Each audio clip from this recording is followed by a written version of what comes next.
కూటమి ప్రభుత్వ పాలనలో రాష్ట్రంలో రైతన్నల పరిస్థితి అగమ్య గోచరకరంగా మారిపోయింది. రాష్ట్రంలో మిర్చి రైతులు కానీ, అరటి పంట రైతులు కానీ, అదేవిధంగా వరి ధాన్యాన్ని పండించేటువంటి రైతులు కానీ తీవ్రమైనటువంటి నష్టాలతో ఎంతో దయనీయమైనటువంటి పరిస్థితుల్లో కూరుకుపోయినటువంటి పరిస్థితి మొన్నటిదాకా చూసాం. మరి ఇప్పుడు సాక్షాత్తు ముఖ్యమంత్రి గారి సొంత జిల్లా ఉమ్మడి చిత్తూరు జిల్లాలో మామిడి పంటకు ఏమాత్రం కూడా గిట్టుబాటు ధర లేక కనీసం కేజీ పండు ₹2 కూడా ధర పలకకపోవడంతో రాష్ట్రంలో ఉన్నటువంటి మామిడి పండు రైతులు తీవ్రమైనటువంటి ఆవేదనకు గురైనటువంటి పరిస్థితి.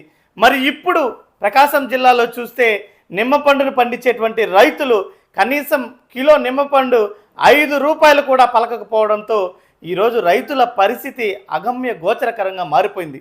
మరోవైపు ప్రభుత్వం నుంచి ఎటువంటి సహాయ సహకారాలు అందకుండా రైతాంగం నిర్లక్ష్యానికి గురై ఈరోజు రైతన్నలు ఆవేదన చెందుతుంటే ఈ కూటమి ప్రభుత్వం మాత్రం మహాన్యూస్పై దాడి జరిగింది, ఇతర రాజకీయ పార్టీలపై ఏ రకంగా కక్ష సాధింపుకు పాల్పడాలి ఇలాంటి విషయాలపైన శ్రద్ధ చూపుతుందే తప్ప రైతులను ఏమాత్రం కూడా పట్టించుకునేటువంటి పరిస్థితి లేదు.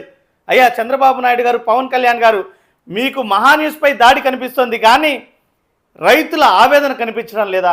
గిట్టుబాటు ధర లేక తీవ్రమైనటువంటి నష్టాల్లోకి రైతులు కూరుకుపోవడం మీకు కనపడడం లేదా? మీరేమంటే సంక్షేమాన్ని అందించేస్తున్నాం, అభివృద్ధి చేస్తున్నాం, అంతర్జాతీయ స్థాయిలో రాజధాని నిర్మాణం జరిగిపోతోంది, పేదలందరినీ ధనికులను చేస్తాం, ఇచ్చిన హామీలు అమలైపోయాయని చెప్పి కళ్ళబొల్లి మాటలు మాత్రమే మాట్లాడుతున్నారు కానీ ఏమాత్రం కూడా ఈరోజు రైతన్నల పట్ల మీరు చిత్తశుద్ధి కనపరిచి వాళ్ళందరినీ కూడా ఆదుకునేటువంటి పరిస్థితి కనపడడం లేదు. దయచేసి మీ కళ్ళబొల్లి మాటలను కొంతసేపు పక్కన పెట్టి రాష్ట్రంలో రైతాంగం పడుతున్నటువంటి కష్టాలపైన దృష్టి సారించి వాళ్ళందరినీ కూడా ఆదుకోవాలని చెప్పి మేము విజ్ఞప్తి చేస్తున్నాం.